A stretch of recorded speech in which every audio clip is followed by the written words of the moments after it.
There was a news yesterday about the exchange rate hitting the 90 rupees mark. That is 90 rupees equal to 1 USD. So that triggered another thought.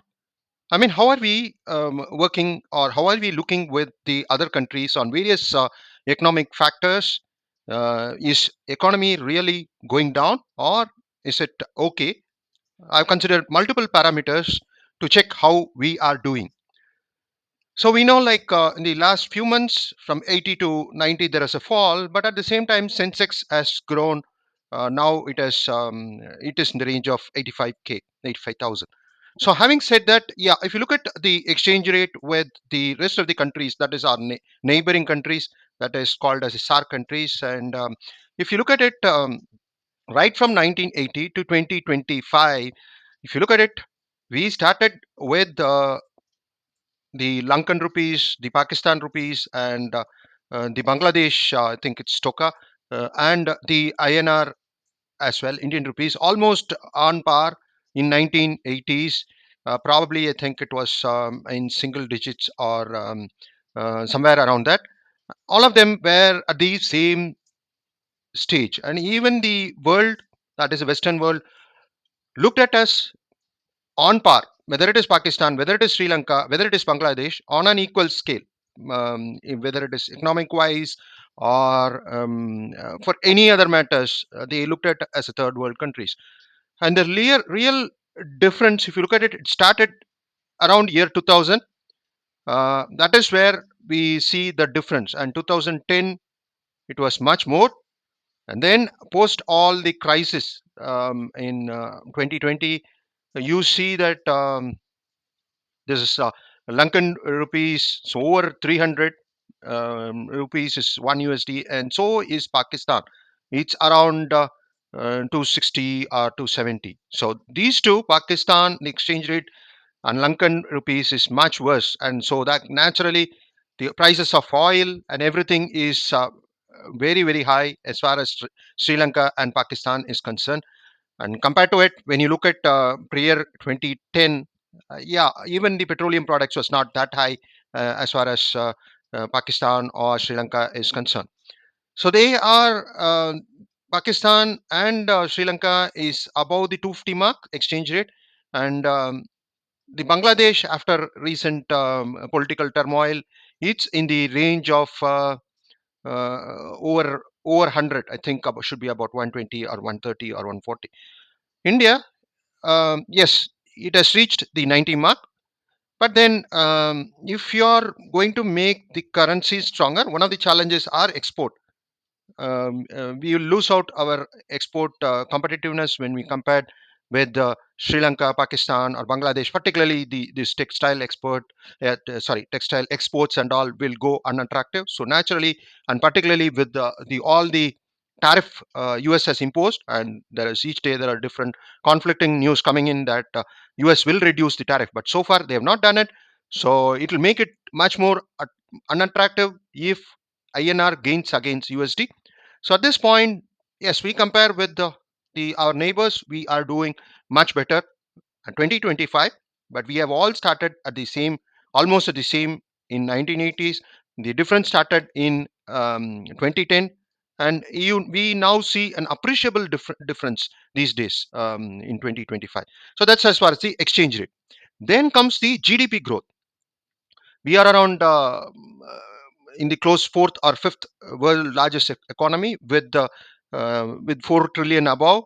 And that's where, if you look at again, if you look at 1980s, we started, but then we are always above when we compare to Sri Lanka, Bangladesh. Of course, these countries are smaller, but the gap, if you look at it, is gets appreciable right from 2005 onwards. Of course, 2000 onwards, we see a appreciable difference, and now we have become. And if you look at this kind of a exponential or leapfrog type of growth we have had from 2020 on to 2025, we have grown over 4.3 or 4.4 trillion, whereas we were around 2.5, almost doubled in the last 5 years. So GDP is almost uncomparable. So is the exchange rate as well. When we compare to, in the first slide, we saw that currency rate, how it has grown over or grown, or what was the comparison earlier to now. So GDP is like this as well. GDP has really been, it's become uncomparable as far as India is concerned with Sri Lanka, Bangladesh, which was all initially in 90s, 80s, 90s, and 2000 we were considered just with SARC countries.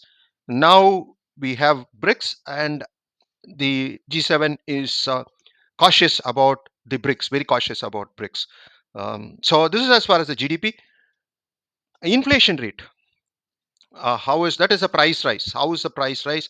And if you look at India, which is the blue bar over here, yeah, worst has been always looks like Sri Lanka. It has been varying too much, but otherwise 1980s the inflations as far as Bangladesh, Pakistan, and India was almost around a double digit 12-13%. And again it became substantial now. I mean, if you look at it, as far as the inflations are concerned, we have Bangladesh closing in at the 7 to 10, and so is Pakistan. And India has gone down in inflation. It's about 2 to 3%. That is what, even in US, that is the inflation rate. India and Sri Lanka is now, after all the changes, it has come down. So inflation, we are again better off compared to other countries in the sense when we compare with our neighbors. Debt to GDP ratio, yes, this is one factor. If you look at it, there is no hard and fast rule, but anything less than 80%, the total debt to GDP is considered to be a safe bet. It should not go particularly beyond 100. Though there is no hard and fast rule, nobody says this is the better one, but then anything above 80% is considered to be potentially risky. India is around that mark, 80s. Hopefully, it should gain. And Sri Lanka, if you look at it, it's high in the range of hundreds, and so is Pakistan and India in this range. And better seems to be Bangladesh as far as GDP. Now, taking a different step, if you look at the BRIC countries, all the BRIC countries, if you look at it, the debt to GDP ratio is under 100. And the red one, which is China, which was very less in 2021, but they are potentially, this is the time their growth has been exponential, that is 2010 onwards till now. And so is the debt to GDP. Debt to GDP has grown as far as the China is concerned. And India is around, as I said, 80%. And you have, if you look at it, the Russia, because of all the war conflict, they have, they're not depending on the external funding at all, and they seems to be the best. They are in the range of what, around 20% debt to GDP. The others are in the range of around 70 to 80. That is the BRICS nations. That is leaving out Russia. That is China, India, and Brazil. So they are in the 70s to 80s range, which is okay. But now, if you compare the other nation, that is the G7 powerful nations, you'll be surprised. Like country like Japan, these are all G7 countries. Japan has debt to GDP ratio of 250. That is, debt is so very high. And the next comes Italy, which is around 140 or something. And US is also closing in. It's above 100 mark. It's about 120 or something. It is above 100 mark. And most of them is above 100 mark, except, not most, all of them, except Germany. Germany is around 60, 70%. The rest are above 100%. So they have their own internal challenge on this one. That is where there's a kind of the balance, shift of balance, the shift of the uh, currency, and each one wants to protect, each country wants to protect their economy from falling down, and various measures are taken, including US doing the trade tariff, imposing trade tariff on country. So that is all coming in. and we are probably moving into a protective economy. From an open economy, we seems to be moving to a closed kind of a closed protected economy. That is where, if you look at it, in early 80s it was different, and now it seems to be different. So I hope this gives you a fair idea as how we are doing. We seems to be reasonably good as far as the economic factors are concerned. I hope you found this presentation useful. Thanks and cheers.